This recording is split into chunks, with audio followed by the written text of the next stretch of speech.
This is the Valley Today. A lot of emotion at the West Fargo School Board meeting, but board members are still moving ahead on a controversial change for the district's athletics and activities. The plan is to have one athletic director for the entire district instead of one at each high school. But that plan is not sitting well with everyone. Many people who spoke up at last night's board meeting say extracurricular programs do best when there is someone in each building working for those children. But the vote was unanimous, and the plan is to have that person on board for the upcoming school year. Our extracurricular programs thrive when there is somebody like that in our buildings wearing the green, the blue, and the gold because they know us and they know our kids. Put them in the buildings and pay them what they're worth. Vote no on this. That new job will pay a minimum of $148,000 to handle athletics and activities for the entire school district as it continues to grow. Starting tomorrow, Minnesotans on the front line of the pandemic can start to sign up for cash from the state. The Valley Today's JC Dodd joins us live in studio to find out who is eligible and how much you would get. Good morning, JC. That's right, Jordan. It starts tomorrow, and it's not just healthcare workers. In fact, 1 in 10 Minnesotans will qualify for a $750 check from the state. Applications open tomorrow on this website, frontlinepay.mn.gov. You can see right here, June 8th is when it's supposed to open, so we haven't gotten a look at what exactly entails that application process. But again, you can sign up for updates here, and it'll let you know when that deadline opens up, and it goes until July 22nd. Now, the state estimates 667,000 Minnesotans are eligible for Hero Pay. So who is eligible? Anyone who worked at least 120 hours from March 15th, 2020 to June 30th, 2021 on the front line of the pandemic. And that's not limited to just healthcare workers. Jobs like in building services, including maintenance, janitorial, those in childcare, food service, emergency responders, public transit, retail, and school. Now, there are a few requirements to the frontline worker pay law.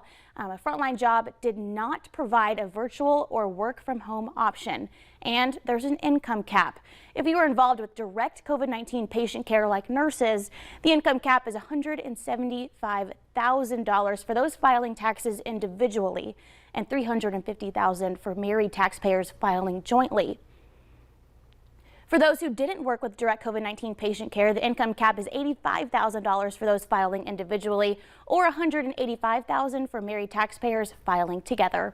Now, unemployment is another factor. If you received unemployment benefits for 20 or more weeks between March 2020 and June 2021, you're not eligible for that Hero Pay. So a lot of requirements, but you may be eligible without even realizing it. So you'll want to check it out. And so, and that website one more time is? frontlinepay.mn.gov. All right, we'll have that on our VNL News app as well. There. Thank you, JC. It is now 6:04 on this Tuesday morning. Let's get a check of your forecast. Lisa, nice to see that sunshine out there right now. Yeah, we're going to enjoy it while we can because there will be more clouds taking over as the morning goes along. You can see a few of them in the Fargo-Moorhead area on our live view. And we're at 48 degrees in Fargo. Grand Forks, a couple more clouds at 45 degrees. It's 49 in Jamestown. Bemidji, we did drop into the 30s, but now as of the top of the hour, we're looking at 40 degrees, so climbing with that sun.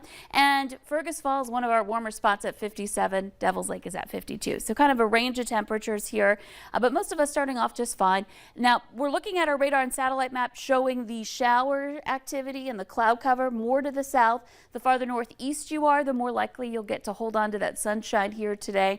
But Fargo kind of right on that cutoff line for clouds, back over toward Devil's Lake and the Jamestown area seeing some, and then closer to the South Dakota state line. You've got some cloud cover too. And then of course the shower activity. Edgeley, Ellendale, back over into our South Dakota counties, over in Sisseton and south of Wheaton. Well, we've got a steady light rain showing up there. And then in and around the valley, we also are seeing some sprinkles showing up on that radar too. And again, those are some areas where we're likely to see more gray skies today. Eventually for Fargo, we'll see our chances for a cloud cover building in increasing. So we'll end up with more mostly cloudy skies as the day goes on. We'll see temperatures in the upper 60s to some low 70s and a light wind. So kind of a quiet day. We just have to watch out for a sprinkle or two hitting the windshield here as we head into the afternoon hours. For some of us, it may get a little more cloudy. Some get to hold on to that sunshine again up in the north. And we'll take a closer look at that coming up in your hour-by-hour planner.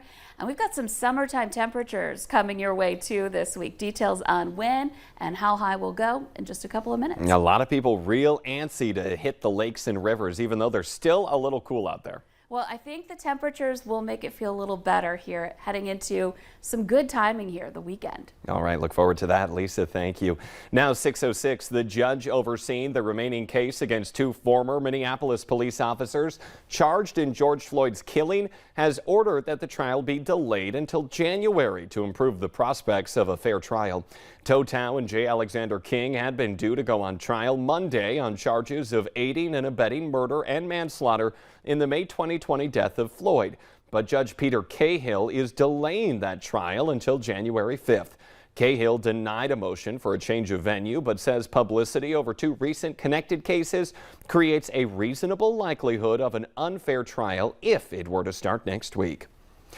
A Fargo judge has sentenced another person involved in the city's 2020 downtown riot after the George Floyd murder. In a plea deal, 25-year-old Patrick Porter had all but an arming rioters charge dismissed.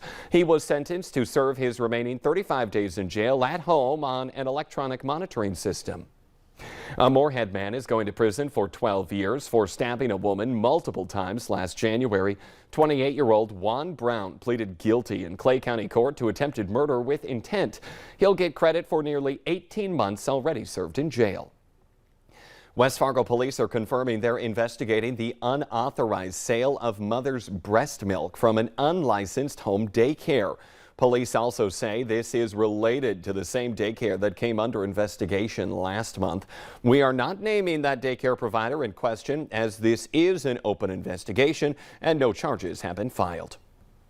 Former North Dakota Supreme Court Justice Beryl Levine has died. She was the first woman appointed to the court back in 1985. She died Saturday at her home in San Mateo, California. Former Governor George Sinner appointed Levine to the Supreme Court shortly after Sinner took office. Levine was then elected to a full 10-year term in 1989. She did not start law school until she was 35 years old. However, she did graduate first from her class of the 1974 UND Law School. A burglary in progress. We are now getting a look at video inside of a Fargo gaming business during a break-in just before it was set on fire. It happened yesterday morning in the 4100 block of 38th Street South. It's in a building that houses Fargo Party Ride and Power Play DJ. Employees say surveillance footage shows two people in that building rummaging through the warehouse for a few hours before setting their office on fire. We have, I think, 11 weddings to do this weekend. And so, you know, what kind of damage are we looking at? What kind of, what are we dealing with here? It's definitely a concern of mine right away. The owner says they also discovered sound systems stolen from two of their limos from Fargo Party Bus. Do you know this guy? Picture up on your screen right now. Police want your help identifying the suspect in an apartment burglary from March. They say he forced his way into an apartment in the 400 block of 7th Avenue South and got into a secure lockbox and stole several checks. Anyone with information about this guy is urged to call police. Now you can find his picture again and the Fargo tip line for police on our VNL News app. Lawmakers in Washington say they are close to a deal on legislation addressing gun violence, and some are hopeful it might be ready this week. A bipartisan group of senators is working on a proposal that includes enhanced background checks, new incentives for states with red flag laws, and investments in school safety and mental health. Meanwhile, local groups are organizing a gun reform march this weekend in the FM area. That event will start Saturday afternoon at Trinity Lutheran Church in Moorhead. They will march from the church to Fargo and then back. There will be a worship service, then ending it at 4 in the afternoon.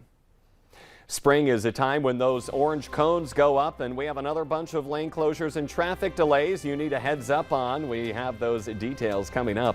But first, Lisa Green is in this morning with what you need to know as we head on into this Tuesday. She explains when those clouds will likely fill in the region in just 2 minutes.